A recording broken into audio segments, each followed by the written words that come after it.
Hello and welcome to another Project Falcon Punch video series for 2018. Even though we're now in 2019, but we're going to be talking about our top 5 games of the previous year. The guest today is Alex. Hello. Hello. I'm the host, Dan. I guess I should have mentioned that off the top, but you know, whatever. How was 2018 for you, Alex? It was a good year for video games, but when compared to last year where it had hit after hit after hit, 2018 didn't quite reach that because, like last year, my favourite games was so hard to list because I loved the games that much. Like, my top 5 are some of my all-time favourite games, for example. But for 2018, it doesn't quite reach that status, but it was still a pretty good year, though. Yeah. I know you said you want to mention some honourable mentions before we get straight into the top 5. I don't know if you want to go for that. I did play Spyro the Reignited trilogy. I'm glad the trilogy still holds up, even after years of not playing it. Ni no Kuni 2, Revenant Kingdom. It didn't quite reach the levels of the first game, but I still thought it was a very good adventure on its own. And Grease, which is the artsy game on the Nintendo Switch.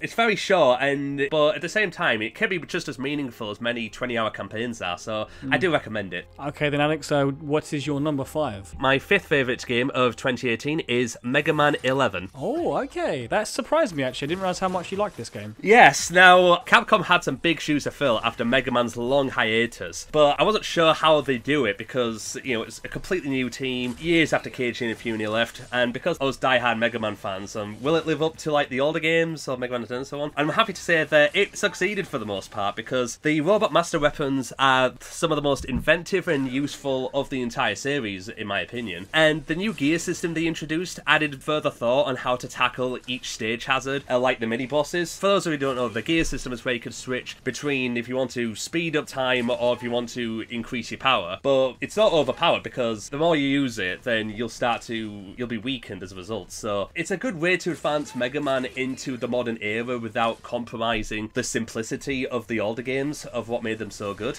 What are some of your favourite boss fights, would you say, or boss battles? I think a lot of the Robot Masters put up a fair fight, especially when they use the gear system of their own, which at first can seem a bit troublesome. But the further you get into the bosses, each one has their own weakness, and they become just as fun to defeat as the other robot bosses in the other games. Although I will say, even though I do like the stages of the Robot Masters, they can last a little bit too long at times, especially when every one of them has a mini-boss. Yeah. I'm not saying mini-bosses are a bad thing in a Mega Man stage, but when every single one has one, it starts to kind of linger a little bit. I played the demo and it seemed pretty cool. I didn't like it. I'm not a big Mega Man guy at all. I've not really played the series, but I liked the demo for what I played. I'm glad. I mean, if you're into old school platforms, it's definitely just as good as like Mega Man 9 and 2 and 3, I'd say. So yeah, it's great. Okay, what's your number 4 then, Alex? My 4th favourite game of 2018 is God of War. Oh, okay. I know you recently finished this, haven't you, I think? Yes, I've recently finished it this past week at last. I mean, I did start it later in 2018, but I finally got around to beating it last week. And artistically, it's very detailed and it's so much vastness in its locations, like all set in Norse mythology. The thing I like the most about it is the relationship and interaction with Kratos and Atreus, which is engaging to see alongside the character development from the start of the game all the way to the end. I found him annoying at points, to be honest, but yeah, he has like an arc that is pretty satisfying towards the end of the game. I'll give him that. Yeah. Oh yeah, I mean, when he is annoying, that's in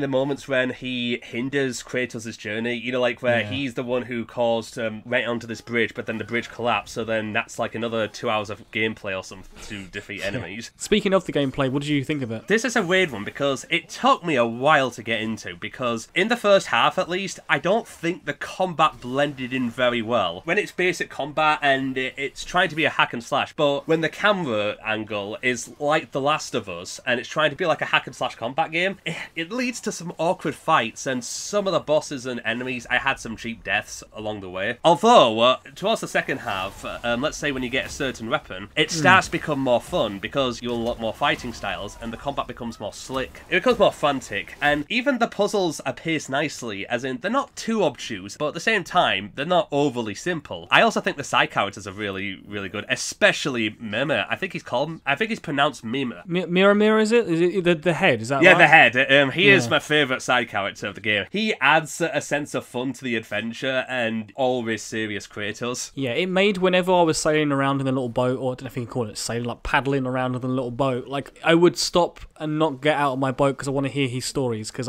for me, he's my favourite character in the game. He is such a good side character. He just cracks me up. He's a good comedy relief without being obnoxious, which I feel like there's a hard line you have to follow with that. Especially with the kind of story this game follows, because it's a story about, you know, sending the mother's ashes to the mountains. You could have easily made this annoying, but they managed to make this fit in place without any compromising of its narrative. It's cool. What have you got down for your number 3 then? Right, my third favourite game of 2018 is SpiderMan. Again, I know that you beat this yesterday, did you? Like God of War, this is one I started very late into 2018. In fact, I only just began playing it like within the past few weeks. I absolutely loved it for its unique take on the Spider-Man universe and its characterization of Peter Parker, as well as, I won't lie, it even got outright emotional in some scenes towards the end. I've heard the story's really good. I've not played it myself, but I've seen it plays to get footage, and yeah, the story I've heard is really good. It's on the same level as, say, Spider-Man 2, you know, the Sam Raimi film, where it has its scenes of emotion, it has its scenes of comic relief, and, you know, it has its villain motivations and identifiable nature, and, you know, how you get behind why they're doing this. And on top of this really good story, they've nailed the web slinging, and the controls feel so tight, you know, when playing as Spider-Man. Yeah, the combat is pretty cool as well, like how it incorporates Spider-Man's moveset. So, it's a little bit Arkham Asylum looking, but at the same time, it makes sense with Spider-Man, because his spider sense comes into play, and you can web swing and stuff and lob them into enemies. It looks really cool. Like, the combat, when you watch someone else play, which is what I did, it makes that person look like an absolute master. The combat took me a little bit of time to get into, like in the first mission, but then after a couple of story missions in, I got so used to the combat. Like God of War, I unlocked more upgrades to my moveset, and that made the game a ton more fun. Like when you could swing enemies around, you can, you know, boost with your web whilst you swing. Surprisingly, even the stealth missions aren't that bad either. It also adds a bit of mission variety to it, and it doesn't feel too obtrusive to the slick-based, you know, combat and web slinging of what it's known for. It's interesting to hear that, because I've heard like people don't like that, but it's interesting to hear that you do enjoy that. So yeah, that's cool. I rarely failed any of the stealth missions. It didn't get in the way too much, because most of it was about Spider-Man, which is what mattered. There's also the DLC campaigns, which I'm really looking forward to getting into. Okay, and Alex, what have you got down for your second favourite game of 2018? Second favourite game of 2018 is Super Smash Bros. Ultimate. I figured that this would be in your top 2. I wasn't sure where it would be first or second, but yeah, it's a pretty good game. Yeah, I mean, it goes without saying, Super Smash Bros. Ultimate is very good.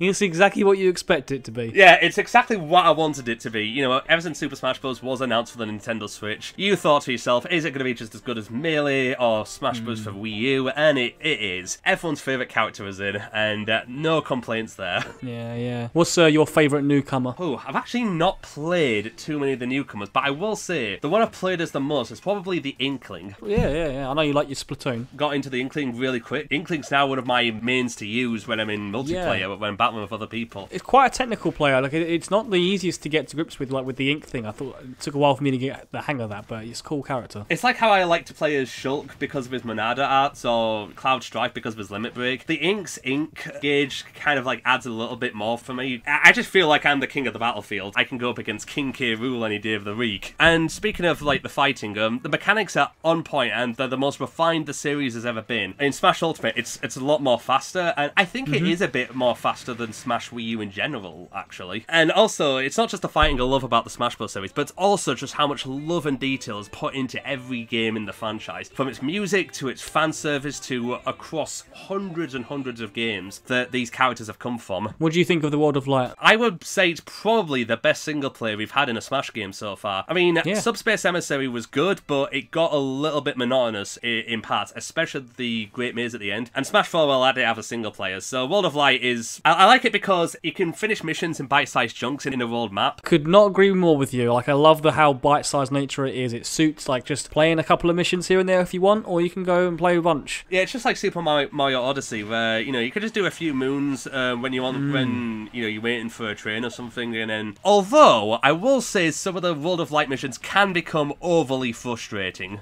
Yes. Is there a couple that you can think of off the top of your head? Yes, there are. There's the fight against Sonic, where you have to, like, unlock the Rayman spirit. I mean, it gotta, like, bring his stamina down, which isn't that bad at first, but then the assist completely ruins everything for you. I just skipped it completely, and I did not come back until leveled up a bit. Then there's the 8 Mega Mans and Dr. Mario. Oh god, that was... Yeah, but that's the cool thing, right, that I like about this. Like, it's not linear, where it's like, oh, you find one that you don't like, don't worry, there's loads of different pathways to go, and you can pick and choose the ones you actually do want to play. Yeah, like, that's why I played as Donkey Kong the most. His down B smash was just absolutely useful for that fight. Mate, I'm so with you on that. I did exactly the same thing. I was like getting my ass kicked with me with like some of the horde ones with Pikachu. Then I was like, I need a character that like has like a big range attack, covers a bunch of others, and I was like, Donkey Kong's pretty good. And yeah, I did exactly that. I don't care how cheap it is. I just was B down in that entire time, and they were just bouncing onto it until their health went ridiculously high. I know it's not the proper way to beat them, but here's the thing: the game's being cheap with me, so I'll be cheap back at it. All right? Yeah, if you got like 4 of them ganging up on you, it's like, well, fuck you. I'll be cheap as well. I've had a bit of lag on the online, and even the wireless local multiplayer, which is something I didn't have as much with Smash 3DS. Yeah. I mean, it doesn't ruin the game, like, especially when, you know, I'm playing for fun. Like, I mean, if I'm playing competitively, then yeah, it's going to be a deal breaker, but if I'm playing for fun, it doesn't ruin it too much. But, I mean, that £18 a year for the Switch Online, it's not looking too promising. Yeah, I've not tried the online, but yeah, I've heard some slightly negative things like yourself. But despite that, though, Smash Bros. Ultimate is still a fantastic game, like, an absolutely essential game for the Switch. Yep. Okay, so Alex, here's the big moment. What is your favourite game of 2018? My number one favourite game of 2018 is something I didn't think was going to be my number one earlier this year, but over time, it stuck with me the most, and that game would have to be Celeste. I thought this was coming. Primarily because of all the games I played this year, this is the one that, well, I had the most, most progression with on a symbolic level, not just with myself, but just like in my skill as well. Because first off, like, the protagonist Madeline is a wonderful protagonist, and its story of how she wants to climb the mountain to prove herself that she can, become independent,